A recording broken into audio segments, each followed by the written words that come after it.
Seluruh ulama ahli hadis sepakat mengatakan perkara Al-Mahdi akan muncul, hadis-hadisnya sampai ke tingkat mutawatir maknawi.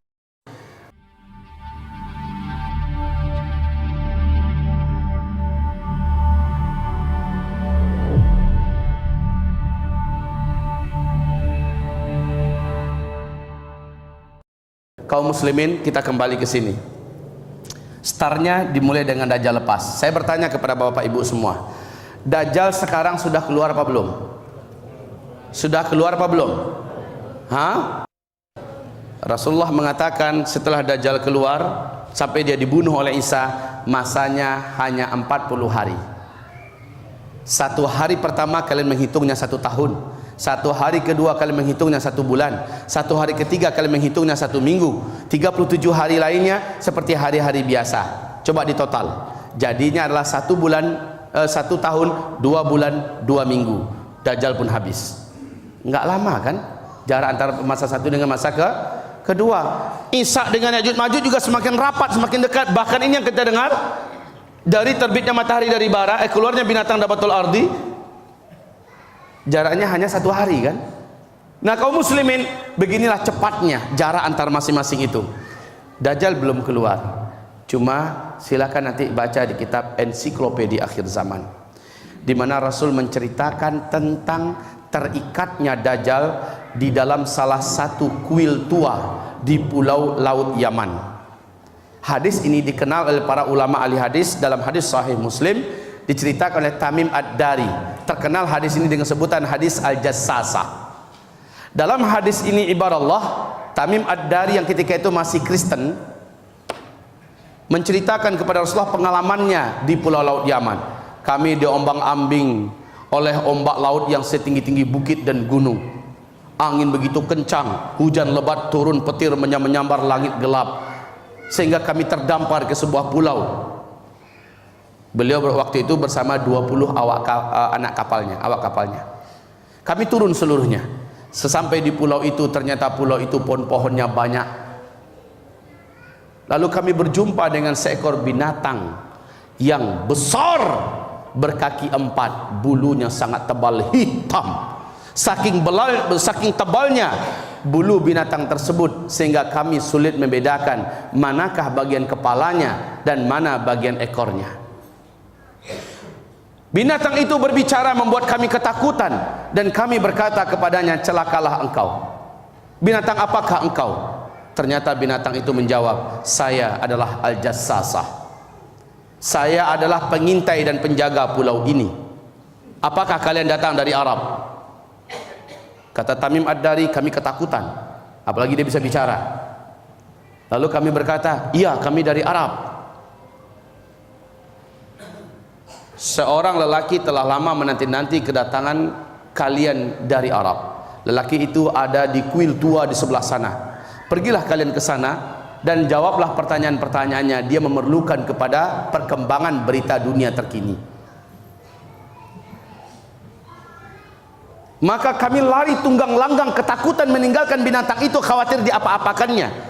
Sesampainya kami di kuil tua itu, kami dikagetkan dengan sebuah pemandangan yang seram dan menakutkan. Seorang lelaki bertubuh gompal sedang tergeletak di lantai, kakinya terikat dengan rantai yang sangat besar dan berat.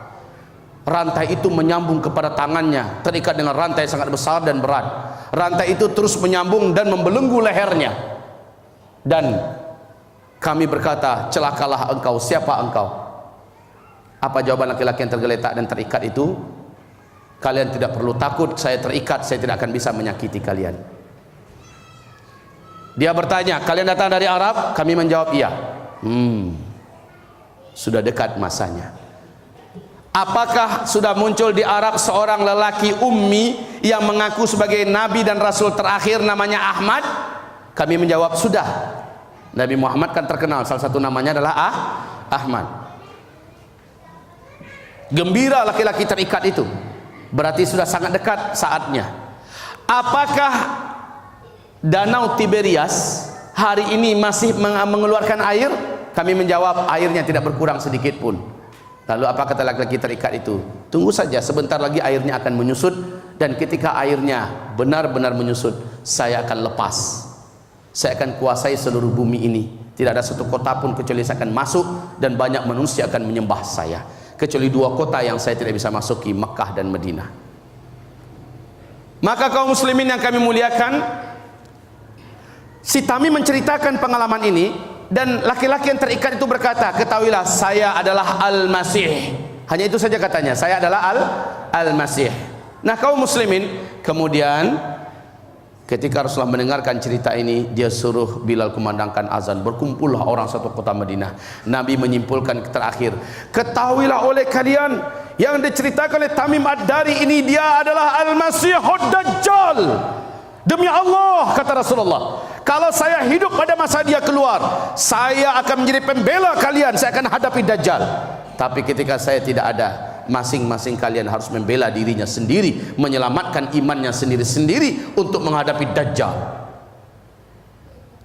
Pertanyaan laki-laki terikat ini atau Dajjal itu adalah, apakah danau Tiberias masih berair? Jawaban Tamim Ad-Dari tadi, saat ini masih, tidak kurang sedikit pun airnya. Di mana danau Tiberias itu kaum muslimin? Di Israel. Bagus jawabannya. Sekarang ini di Israel. Aslinya di Syam. Ya. Nah kaum muslimin yang kami muliakan, ini permukaan danau Tiberias. Danau Tiberias ini tidak dalam kaum muslimin. Ya. Danau Tiberias ini tidak dalam. Kedalamannya hanya 45 meter. Dan inilah sumber air satu-satunya dan paling utama bagi bangsa Yahudi di Israel. Air ini kaum muslimin sejak beberapa tahun terakhir ini menggegerkan dan mengguncang pemerintahan Israel. Sebab apa? Coba buka di YouTube. Tahun 2009 ada wawancara resmi dan berita resmi dari televisi resmi Israel tentang kepanikan pemerintahan Israel tentang sumber air utama mereka, yaitu Danau Tiberias atau Galilei. Ya, Danau Galilei. Nah, kaum muslimin yang kami muliakan, sebab apa?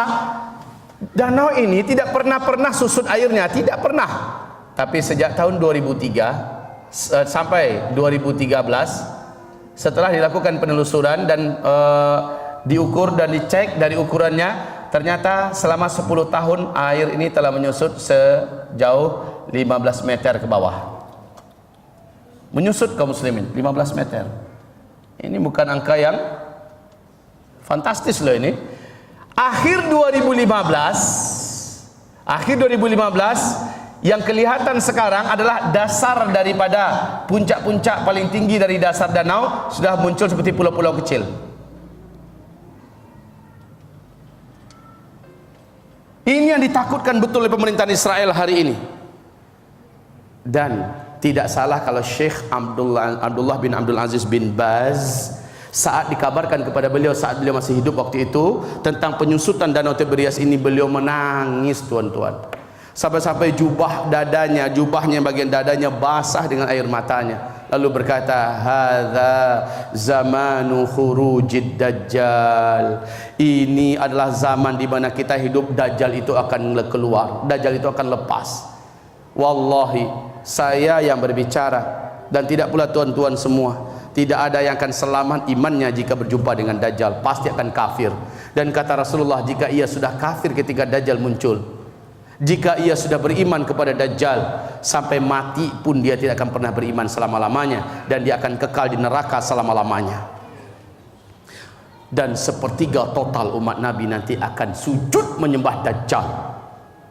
Makanya Rasulullah mewanti-wanti kepada kita kaum muslimin, bagaimana cara melindungi diri dari fitnah Dajjal ini, bagaimana agar selamat dari kejahatan Dajjal ini. Diajarkan betul dengan spesifik oleh Rasulullah sallallahu alaihi wasallam. Nah, ibarat Allah yang kami muliakan, kenapa saya bela-belain bawain kitab ini berat-berat sampai ke Sydney, sampai ke luar negeri, sampai ke Makkah pun saya bawa kitab ini ketika mempresentasikan ini. Sebab di sini ada urutan-urutan kejadian dan bagaimana antisipasi dari masing-masingnya. Agar kamu selamat dari Dajjal, kata Rasulullah, lakukanlah ini, upayakanlah ini, amalkanlah ini, hafalkanlah ini, bacalah ini, larilah ke sini. Nabi mengajarkan Sebagaimana Nabi mengajarkan apa-apa yang akan terjadi menjelang Dajjal keluar, dan banyak rontok iman-iman umatnya. Supaya imannya bertahan, amalkan ini, kerjakan ini. Nabi menganjurkan kepada kita. Maka kaum muslimin yang kami muliakan, salah satu syarat daripada syarat yang saya berikan kepada orang yang mengundang saya katakan, siapkan di luar meja, di mana kami dalam stand itu bisa menyiapkan buku referensi.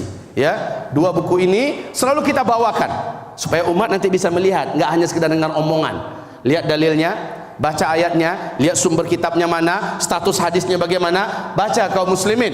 Lalu kalau ada antisipasinya dari Rasulullah seperti apa, sehingga kita bisa berbagi dengan istri kita. Akan kita apakan anak-anak kita apakan istri kita menghadapi dekatnya fitnah terbesar ini. Kaum muslimin yang saya muliakan, Dajjal hari ini belum keluar, belum. Tanda-tandanya tidak terbantahkan, yaitu mengering dan menyusutnya danau Tiberias. Ini tidak terbantahkan. Dan dalam hadis yang tadi saya bacakan Sahih Bukhari Muslim, bahwa 10 butir-butir marjan itu di bawahnya ada simpul. Kalau simpul itu dipotong, simpul itu diputus, maka keluarlah. Tahukah tuan-tuan semua apakah simpul yang dimaksud oleh Nabi SAW? Yaitu munculnya ke tengah-tengah umat Nabi Muhammad keturunan kandungnya dari Hasan bin Ali yang disebut dengan Al-Mahdi. Inilah simpul itu. Kalau Al-Mahdi sudah muncul, maka Dajjal pasti akan lepas tidak berapa lama setelah itu. Pertanyaan kita, apakah Al-Mahdi sekarang sudah muncul? Nabi mengatakan, Al-Mahdi itu min itrati, dari keturunan kandung saya. Dan Ali bin Abi Thalib memegang putra kandungnya Hasan. Dari anak saya ini, kata beliau, dari anak saya ini, dari tulang sulbinya, keturunannya ke bawah, di akhir zaman akan muncul seorang pemimpin besar yang namanya sama dengan nama nabi kamu, yang nama ayahnya sama dengan nama ayah nabi kamu, Ahmad bin Abdullah atau Muhammad bin Abdullah. Kemudian Nabi menyebutkan usia dia menjadi Al-Mahdi adalah di saat usia saya diangkat menjadi Nabi dan Rasul. Berarti dalam usia 40 tahun. Nabi pun menyebutkan ciri-ciri fisik Al-Mahdi itu. Kata Rasulullah, alisnya melengkung seperti bulan sabit. Jadi ada alis lurus kayak kita ini nggak laku jadi Al-Mahdi. Ya. Hidungnya, kata Rasulullah, tulang hidungnya lurus dan runcing mancung indah. Hidung-hidung kayak kita-kita ini nggak laku. Bibirnya, kata Rasulullah, bibir ketebalan bibir atas dengan bibir bawahnya seimbang dan indah. Dahinya lebar, rambutnya seperti ini, telinganya begini, pipinya seperti ini, jenggotnya begini, bidang dadanya seperti ini, warna kulitnya seperti ini, tingginya begini. Nabi menyebutkan sampai-sampai ratusan hadis. Syekh Albani mengatakan lebih 26 hadis sahih, sehingga seluruh ulama ahli hadis sepakat mengatakan perkara Al-Mahdi akan muncul. Hadis-hadisnya sampai ke tingkat mutawatir maknawi. Mutawatir ini berarti kekuatan riwayatnya sama dengan kekuatan Al-Quran. Kitab Al-Mahdi yang cukup saya sanjung dan terlengkap risalah Al-Mahdi adalah yang ditulis oleh syekh kami, guru kita, Syekh Muhammad bin Ismail Al-Muqaddim. Ya, ini sayangnya masih berbahasa Arab, tidak lama lagi akan muncul dalam berbahasa Indonesia. Tapi insya Allah dalam ensiklopedia akhir zaman menguraikan secara detail dan rinci tentang Al-Mahdi insya Allah. Kaum muslimin, Al-Mahdi akan muncul. Sekarang ada di Medan yang ngaku Al-Mahdi. Belum apa-apa sudah bagi-bagikan nomor rekening. Yang mau berbaiat dengan saya, biaya baiatnya sekian, masukkan. Waduh, Al-Mahdinya keren Pak, perlu duit. Pendiri aliran Al-Arqam yang ada di Malaysia ngaku sebagai Al-Mahdi. Lia Edan ngaku juga sebagai Al-Mahdi. Nanti Musaddiq bukan hanya nabi palsu, dia juga ngaku sebagai Al-Mahdi. Ngaku-ngaku. Tapi kaum muslimin, Rasul mengatakan kemunculannya nanti di depan Ka'bah, antara rukun Hajar Aswad dengan Maqam Ibrahim. Di situ dia dipegang dan digenggam erat oleh orang-orang beriman dan dipaksa untuk mau dibaiat, dan beliau memberontak. Beliau menolak dan tidak mau dibaiat, takut menjadi Al-Mahdi dan dianggap sebagai Al-Mahdi, sementara ciri-ciri ada pada dia semua. Ciri-cirinya apa? Nah, Nabi menyebutkan rentang kejadian alam menjelang Al-Mahdi muncul. Nabi menyebutkan, satu, apabila kalian menyaksikan salju sudah mulai turun di Arab.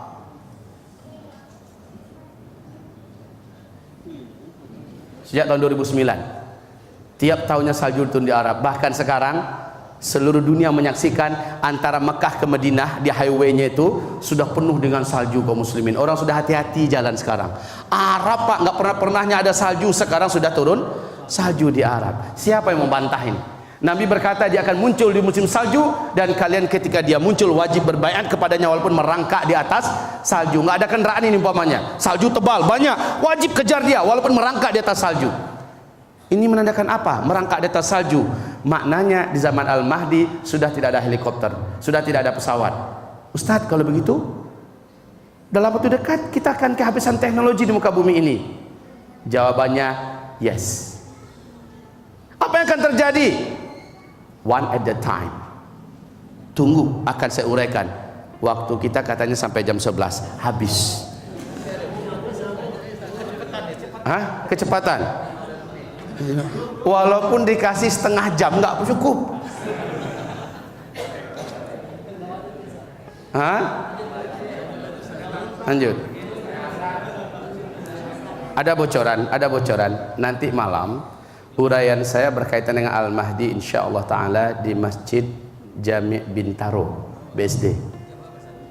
Tahu masjidnya ya? Cobalah bergabunglah ke sana. Berarti ada lanjutan. Ini kita sempurnakan dulu. Kalau mau lanjutannya silahkan dioper ke sana. Dari maghrib kita situ. Kita dari maghrib di sana, dan biasanya jamaahnya seingat saya 4 kali ini banyak. Ini udah dahsyat ini di perumahan sudah bisa seperti ini. Tapi nanti malam insya Allah kita lanjut tentang Al-Mahdi ya di sana. Salju sudah turun di Arab. Lalu dekatnya Al-Mahdi muncul, kata Rasul, peperangan merata dan terjadi keributan di Jazirah Arab dan sekitarnya. Huru-hara, kegaduhan, pertempuran, peperangan di huru-hara di Arab. Sudah apa belum? Di mana-mana di Arab itu ribut setelah Arab Spring. Kaum muslimin yang kami muliakan, secara spesifik Nabi menyebutkan lagi apa yang akan terjadi menjelang beliau muncul, yaitu pusat pemerintahan Al-Mahdi sebelum dia muncul akan dipenuhi oleh fitnah-fitnah yang disebut oleh Rasulullah dengan wal fitanu bisyam, dan fitnah-fitnah itu standar dan barometernya adalah negeri Syam. Fitnah Syam. Fitnah ini apa maknanya? Anas bin Malik, Abdullah bin Mas'ud, Abdullah bin Abbas dan sahabat-sahabat memahami makna fitnah adalah terjadinya banyak pembantaian, pemaksaan akidah supaya kafir, pembunuhan, penangkapan, dan kekacauan-kekacauan, peperangan-peperangan. Ini adalah fitnah. Fitnah di Syam. Syam itu di mana tadi? Syria, kaum muslimin. Syria, Palestina, Yordania dan Lebanon. Ini adalah Syam. Dan Nabi mengisyaratkan badiru bil a'mali fitanan. Ketika masa-masa fitnah, badiru, berlomba-lombalah kamu, nampakkanlah terang-terangan. Bil a'mal, kamu memperbanyak amalan-amalan saleh. Bil a'mali fitanan,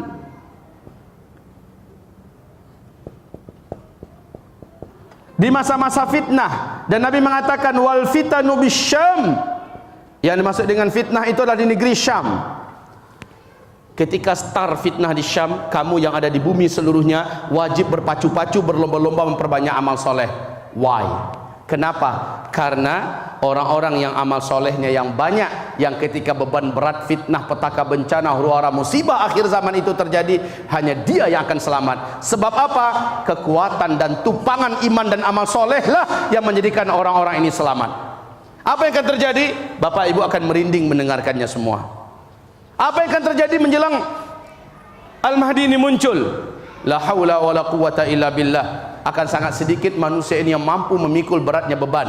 Sehingga kata Rasulullah, orang yang beriman di antara kamu di saat itu nanti, saat lewat di depan-depan kuburan, saking beratnya tekanan dan beban bencana musibah hidup, sampai-sampai dia berkata, aduhai kiranya alangkah indahnya kalau saya yang dalam kuburan itu, kalau saya yang mengisi kuburan itu. Maksudnya apa? Nggak tahan dengan hidup di dunia ini. Kalaulah saya dah meninggal sebelum kejadian ini, lebih enak bagi saya. Ini orang beriman Pak akan berkata begitu nanti. Bayangkan orang yang tidak beriman, kalaupun masih hidup mungkin mereka akan bunuh diri. Orang akan rela membunuh orang lain demi sesuap makanan. Apa yang akan terjadi sebenarnya? Mari kita simak berikutnya. Ini udah pada sarapan pagi semua belum? Ya, ini bagi yang nggak sarapan ditambah lemas, nggak sanggup keluar nanti.